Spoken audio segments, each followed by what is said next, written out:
বাবরি মসজিদের পর আরেকটি মসজিদ ভেঙ্গে তৈরি করা হচ্ছে মন্দির। আপনারা জানেন যে ভোজশালা কামাল মাওলা মসজিদ নামে একটা মসজিদ ছিল, ওটাকে ভেঙ্গে ওই জায়গায় মন্দিরের জন্য অনুমতি দিয়েছে ভারতের আদালত।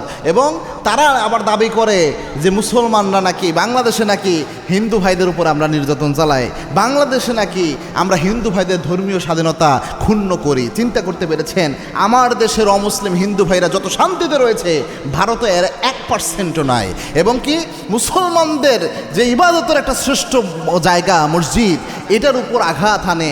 বিশ্বের গোটা বিশ্ব আপনি দেখেন, কোথাও এইভাবে আক্রমণাত্মক মুসলমানদের উপর এই কঠিনভাবে এটা আপনি পাবেন না। যে দেশগুলোতে যুদ্ধ হচ্ছে ওটা ব্যতিক্রম হিসাব, শুধু তাদের এখানে পাবেন।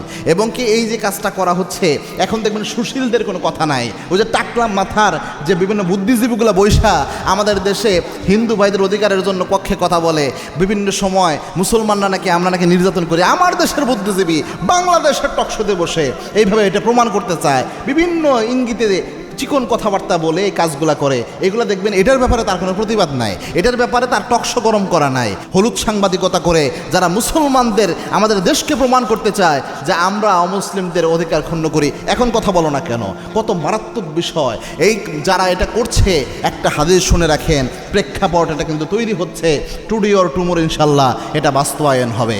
আল্লাহর হাবিব 1450 বছর আগে বলছেন, এমন একটা সময় আসবে, সাতি আলান নাসি জামান, এমন একটা সময় আসবে যেই সময় পৃথিবীর সমস্ত প্রান্তে প্রান্তে মুসলমানদের কালেমার পতাকা পতপত করে উঠতে থাকবে। আবার আল্লাহর হাবিব বলেছেন, হিন্দুস্তানের সাথে একটা গাজোয়া হবে, একটা গাজোয়াই হিন্দ হবে, একটা যুদ্ধ হবে। ওই যুদ্ধের মধ্যে যে ইমানদাররা অংশগ্রহণ করবে, আল্লাহর হাবিব বলেছেন, আমি নবী বলছি বিনা হিসাবে আল্লাহ তাদের জান্নাতি বানায় দিবে। এজন্য এইভাবে জুলুম হতে হতে একটা পর্যায়ে গাজায়ে হিন্দের ওই দামামা বেজে যাবে, ওই প্রেক্ষাপট তৈরি হয়ে যাবে। ভারতের যে মুসলমান ভাইরা রয়েছেন, আপনারা ধৈর্য ধারণ করেন, সময় একদিন আসবে মুসলমানদের সম্পদ হয়ে যাবে এই ভারত। যেভাবে ছিল পূর্বে বিগত সময় শতাব্দীকে শতাব্দী যেইভাবে এই উপমহাদেশ ভারত সহ সব কিছু মুসলমানদের দখলে ছিল, মুসলমানদের রাজত্বে ছিল, ওই সময় যেভাবে মুসলমানরা অধিকার পেয়েছে, হিন্দু ভাইরা অধিকার পেয়েছে, সব ধর্ম শান্তিপূর্ণভাবে বসবাস করতে পেরেছে, ঠিক একইভাবে সব হিন্দু মুসলিম এক জায়গায় হয়ে সুন্দর সহাবস্থানের একটা পরিবেশ আল্লাহ আবার ফিরিয়ে দেবেন ইনশাআল্লাহ।